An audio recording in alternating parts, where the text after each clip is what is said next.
What's up, everyone? If you're watching this, you're probably looking for some help with beating those Seraph bosses down here in the corner of the map. I'm going to do my best to explain to you how to beat all 4 of them. I just want to say in advance, and you're probably going to hate me for it, I don't have video footage of the first 3 just because for some strange reason, OBS, when I would hit record, would cause the game to like stutter, and I can't play with it like stuttering like that. It's unfortunate. The following day, I was able to fight the 4th boss, which is what you're seeing here, and it was a lot better. So I'm gonna kind of do my best to explain all of them and what you need to do. Now, first off, I want to say probably in terms of difficulty, the first is definitely the hardest. So if you manage to beat him, the other 3 should be relatively easier, I want to say, so to speak.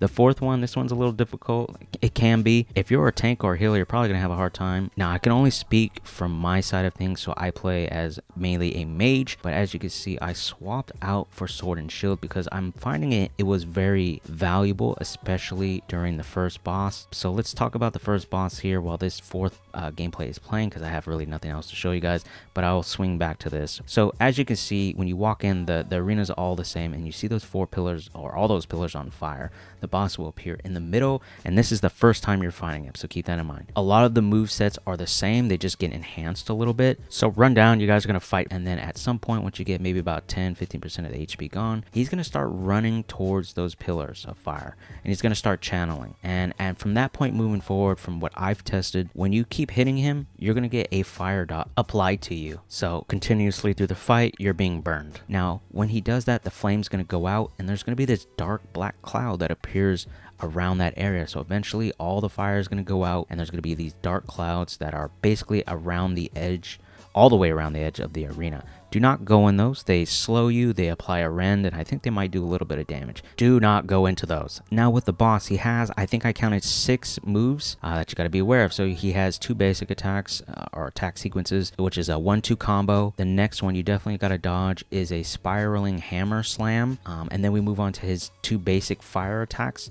First one is he'll hit the ground with like a little flame around his body that shoots out kind of in front of him. And then the other one's similar to the blunderbuss shrapnel blast. He'll shoot out these like beams and whatnot. And then he has his 2 enhanced fire abilities, which is this one you're seeing right now, where the fire comes down from the sky and you just gotta run. And then another one is he jumps up in the air, throws his weapon down, kind of like this, and then throws out waves of attacks, like flame waves. So those are the basic ones. So here's the strategy, and I'm only speaking from a ranged perspective. Is you want to create distance as much as you can. Just poke from a range. He's going to eventually fly towards you. He's going to use all his stupid abilities. The main thing is to attack when he's afar, and then when he gets close and you need to create distance again, at least for me, I swap to my sword and shield to block so I don't take health damage or get stunned real quickly. And then I also have the shield skill Defender's Resolve with the upgrade that gives me HP back, because other than that, I'm only really relying on my potions to help me through these fights. So that's pretty much what you want to do. You want to find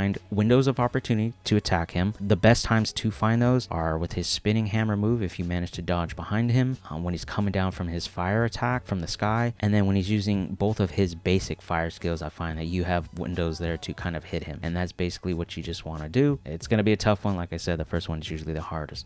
The second one, so for the second one, when you hit him, you won't get a fire dot, so that's nice, and you'll be able to hit him for more damage, but he's a little bit more aggressive. He's going to be swinging his hammer a lot more, doing more of the spinning hammer slam attacks. New skills would be that he's going to jump up in the air, I believe, or shoot out these 4 fire waves which come out in an X pattern. So as long as you're kind of diagonal to him, you shouldn't get hit by it. It's kind of similar to Alexi, that blue wave he does. It's kind of just like that, but it shoots multiple, and when they hit the terrain, they end up like scattering and bouncing again. This way, you just kind of want to do the same thing, dodge some attacks, create this space, watch out for those fire attacks. Near the end, I believe at his last like 20%, he gets a little bit more aggressive with his hammer slams. So just be patient and try to find those windows of opportunity to hit him. Moving on to the third. Now the third finally has a gimmick to it, so everything is kind of the same. The difference here is in terms of enhanced abilities. He has one where he goes into the middle of the map and like kneels and becomes invulnerable. He'll spawn 4 little fire tornadoes in the corners of the map and 2 ads. So you got to kill the ads.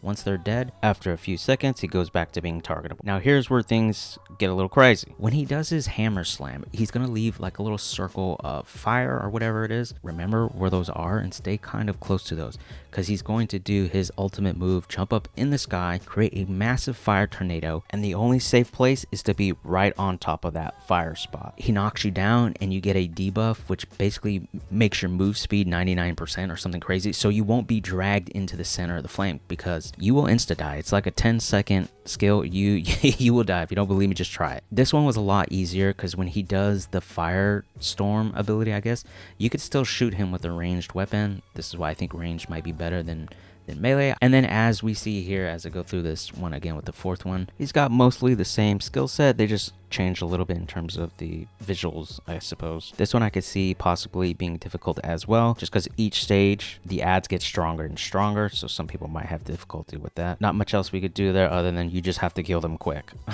Hopefully you guys learned something. I'm sorry I couldn't give you more visual details. Time is limited, so I had to do what I had to do. So comment down below how many times he clapped them cheeks, and if this video helped you out, let me know.